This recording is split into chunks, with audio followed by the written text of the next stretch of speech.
Yeah, what it is. So before we start, I just want to start off by first saying that there's absolutely no gore, violence, substances, hate speech, or anything else of the nature during the commission of this video. And if you don't know, this is your man's reporting to you live from the back of the classroom, Petty Murphy, aka MAGA Boy, doing what I do best, and that is the world's most illustrious propaganda pimping. If anything you see during the course of this video resonates, by all means, like, comment, subscribe, and share. Thank you, and have a wonderful day. I began to think for myself politically, the choice was easy. I mean, why would I want to belong to a party whose mission is to infringe on the Second Amendment, as if a criminal would ever participate in something like a mandatory buyback? Why would I want to belong to and endorse a godless party? Because there is no such thing, and I mean no such thing as a trans child. We have confused children and sick enabling adults. Why would I want to belong to a party that takes pride in shedding innocent blood? Number one, as if that's not what God hates. Number two, as if there's not a black market for baby organs. And number three, as if abortion clinics didn't start in the hood. Because if you think Trump is bad, you should research exactly who Margaret Sanger was. But speaking of the black community, why would I want to belong to a party who's responsible for the foundation of the Triple K? But it's not just that. Supposedly in the 1900s, the party switched, right? But what never changed, what I noticed never changed, is Democrats' love for immigration, how they have always prioritized that over the black community. I mean, imagine every single Democrat leader helping you joke about what a black job is in 2024, exposing your ignorance on 1924 and how imperative the Immigration Act of that year was, how it was all reversed in 1965 with the Hart-Celler Act, how Congress refuses the advice of the Rockefeller Commission and the Hesburgh Commission, and how to this day they refuse to adopt the Barbara Jordan Blueprint, validating every single thing that Dr. Claude Anderson spoke of generally, but specifically what Mrs. King spoke of in 1991 with her letter to Congress. Now look, I'm not saying that the Republican Party is perfect.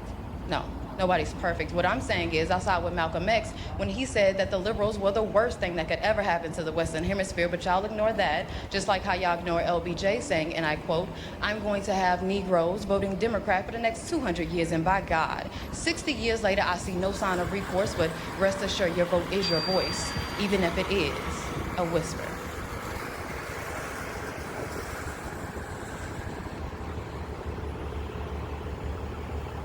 I just want to let her cook for a moment, but for some reason, these are all the questions y'all motherfuckers don't like to ask. I don't understand why. Or is it that you don't want the answer? Scared of the answer? Because the answer's there, staring you in the face, loud as and I've been showing the clips of my. Matter of fact, hold on.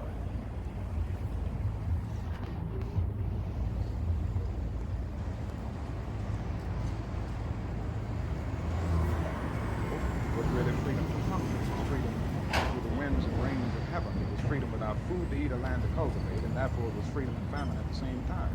And when white Americans tell the Negro to lift himself by his own bootstraps, they don't look over the legacy of slavery and segregation. I believe we ought to do all we can and seek to lift ourselves by our own bootstraps. But it's a cruel jest to say to a bootless man that he ought to lift himself by his own bootstraps. Many Negroes, the thousands of millions, have been left bootless as a result of all of these years of oppression, and as a result of a society that deliberately made this color a stigma and something worthless and great.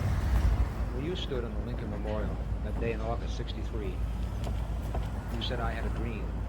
But I must confess that that dream that I had that day has been at once turned into a nightmare.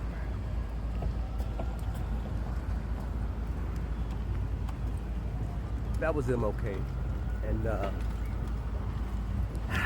I actually have the Malcolm one, but I gotta find it. I can add it later. But he literally said that the liberal was the most dangerous thing in the Western Hemisphere because they were sly as a fox. They come up on you with that smile. First chance they get, stink, knife in the back, right? And basically when Martin Luther King was talking about his dream turning into a nightmare, he was talking about his alignment and association with said party. I've said it before, go look up Margaret Sanger. This woman started Planned Parenthood and see what her life's work was, to eradicate a specific group of people. That was her life's work. This woman got a letter from you-know-who herself thanking her for her work in eugenics because they used it during World War II. Across the water. Allegedly, of course, because, you know, I don't want to get fucked with tip out like banging me in the head for nothing. But yeah, y'all keep playing this dumb game. We out here looking wild crazy. We out here looking wild crazy because our ancestors left us the blueprint. But we've aligned ourselves with liberal allies who say that they're there to help. But they're not. Because all the people at work, you've seen all the shit I've put up.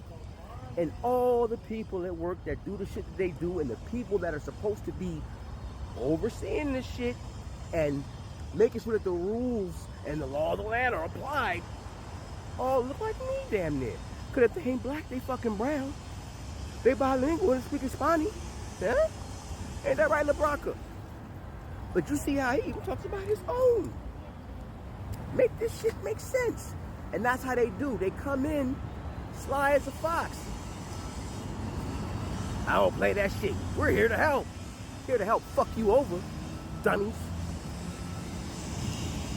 Whites who are trying to solve the problem, but you never see them going under the label of liberals. That white person that you see calling himself a liberal is the most dangerous thing in the entire Western Hemisphere. He's the most deceitful. He's like a fox, and a fox is always more dangerous in the forest than the wolf. You can see the wolf coming. You know what he's up to, but the fox will fool you. He comes at you with his mouth shaped in such a way that even though you see his teeth, you think he's smiling.